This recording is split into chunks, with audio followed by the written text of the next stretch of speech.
Estamos tratando aqui já há um bom tempo sobre o tema justificação. Justificação com relação ao pecado, justificação com relação aos pecados, justificação com relação à morte e o inferno, justificação com relação ao mundo, principados e potestades demoníacos, justificação com relação à lei. E hoje eu quero aqui tratar sobre as obras do diabo. Elas estão aí, são presentes. As obras do diabo, elas só têm poder e continuará tendo poder na vida de uma pessoa que não teve a sua natureza trocada. De uma natureza de Adão para a natureza do último Adão, que é o Senhor Jesus Cristo. De uma natureza do pecado, como natureza, para uma natureza santa. Uma natureza de vida condenada por uma natureza de uma vida eterna, que é Cristo habitando no interior dessa pessoa. Cristo não habita no interior de todos os seres humanos. Cristo Jesus, ele habita no coração de todos aqueles que foram nascidos do Espírito, creram que foram crucificados com Cristo, João 12, 32, Romanos capítulo 6, versículos 6 e 7, eles creram que eles foram crucificados com Cristo para a sua vida condenada e foram ressuscitados na ressurreição, quando Deus o Pai foi lá no fundo daquela sepultura e ressuscitou o Senhor Jesus. A palavra do Senhor diz, Efésios 2,6, que juntamente com ele nos ressuscitou e nos fez assentar nas regiões celestiais em Cristo. Agora, quem tem poder sobre a vida do regenerado é a vida que habita no interior dele, que é o Senhor Jesus Cristo. Quem tem poder na vida de uma pessoa que não foi regenerada, não foi nascida do Espírito, é a vida do pecado que habita no coração dessa pessoa, no interior dessa pessoa.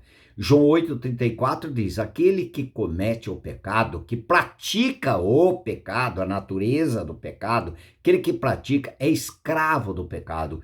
Como uma pessoa pode ser escrava do pecado e escrava por amor ao Senhor Jesus Cristo, ao mesmo tempo?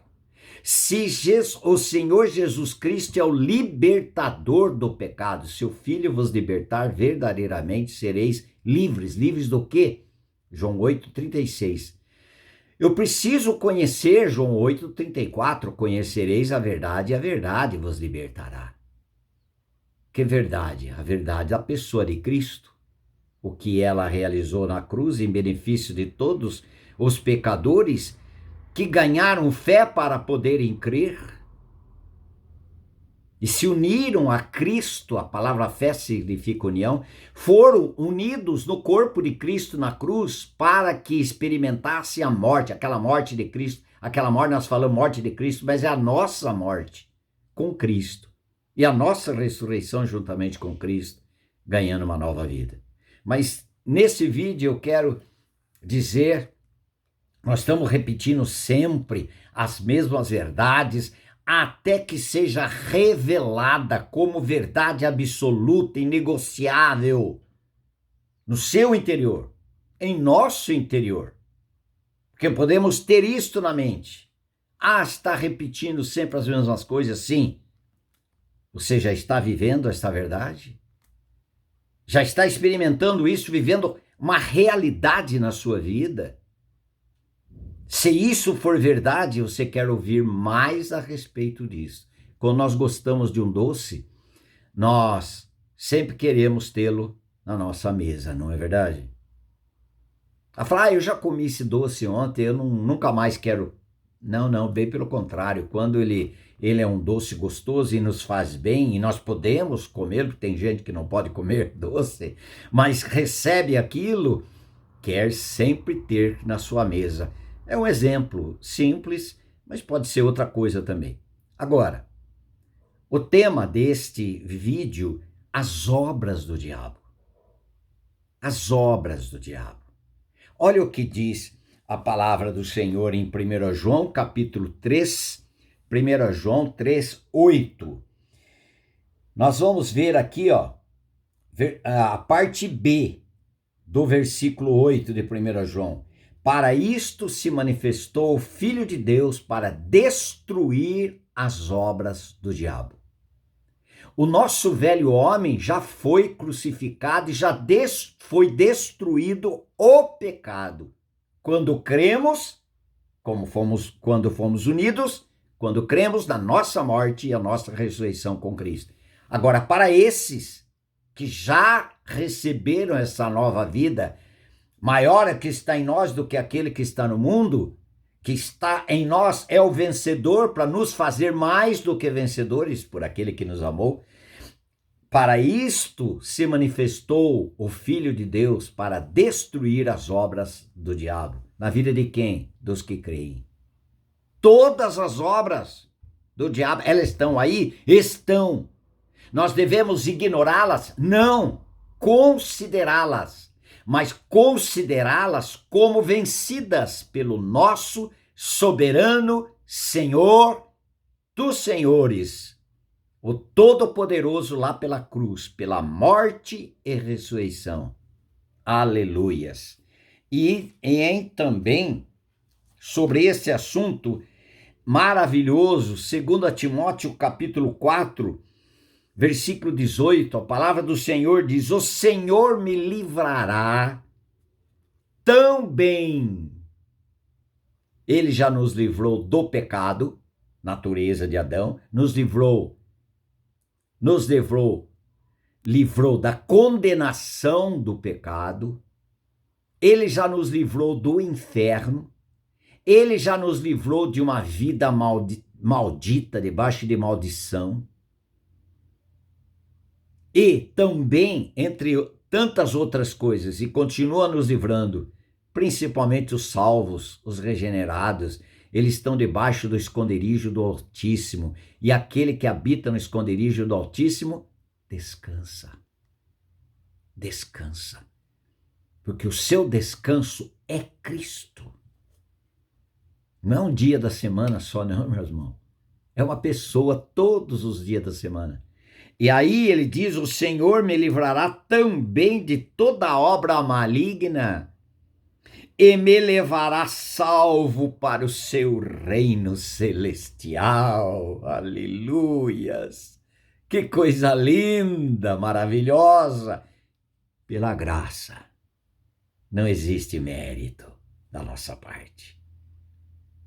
É graça. Aí ele diz: a ele, ao Senhor Jesus Cristo, glória pelos séculos dos séculos. Amém.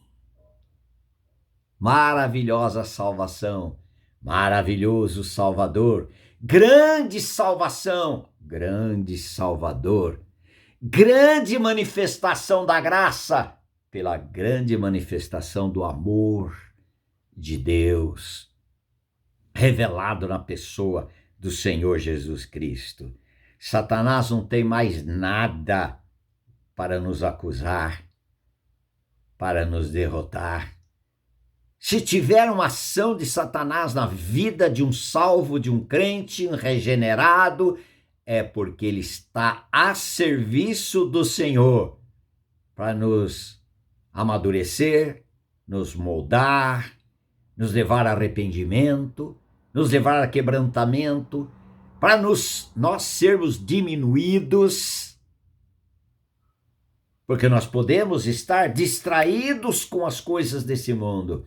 O Senhor, porque Ele nos ama, Ele pode, porque Ele é soberano. Satanás é servo, não é Senhor, é Senhor na vida do não regenerado. Ele é o rei na vida do não regenerado. Ele governa a vida do não regenerado, mas o regenerado, quem o governa, é o governo sempre eterno, o todo-poderoso Senhor Jesus Cristo, porque ele vai dizer e confessar diariamente: estou crucificado com Cristo e vivo, não mais eu, mas é Cristo que vive em mim. A vida que eu estou vivendo nesta carne, eu vivo pela fé do Filho de Deus, que me amou e a si mesmo se entregou por mim. Maravilhoso. E ainda para nós terminarmos esse assunto, nunca termina, queridos, mas terminarmos esse vídeo em 1 João, ainda em 1 João, capítulo 4, versículo 9. Nisto se manifestou o amor de Deus em nós, no nosso interior, em nós, em haver Deus enviado seu Filho unigênito ao mundo para vivermos por meio dele. Quem é a sua vida para que você tenha o seu viver todos os dias? Quem é a sua vida? Maior o que está em nós do que aquele que está no mundo. Quem está em nós, na vida do regenerado? Cristo é maior do que qualquer outro. O mundo jaz no maligno. É verdade. A palavra do Senhor diz que o mundo jaz no maligno. Está aqui em 1 João, capítulo 5, versículo 19. Sabemos que somos de Deus e que o mundo inteiro jaz no maligno. E o mundo está aí. Nós estamos no mundo, mas o mundo não pode estar dentro de nós. O que é isso? Governo. O que é estabelecido no mundo como padrão não pode ser estabelecido na vida dos regenerados. Por quê?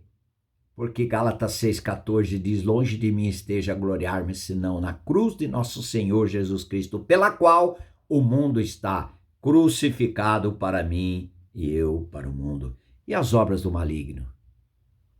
Aquele que é nascido de Deus, Deus o guarda e o maligno não lhe toca. Que segurança! Que segurança! Que segurança!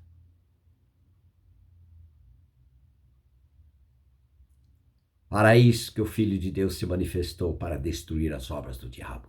E já foram destruídas lá na cruz, pela morte e ressurreição. E ele, o vencedor, habita em mim e você, em quem já foi feito nova criatura, para nos fazer mais do que vencedores. Amém e amém.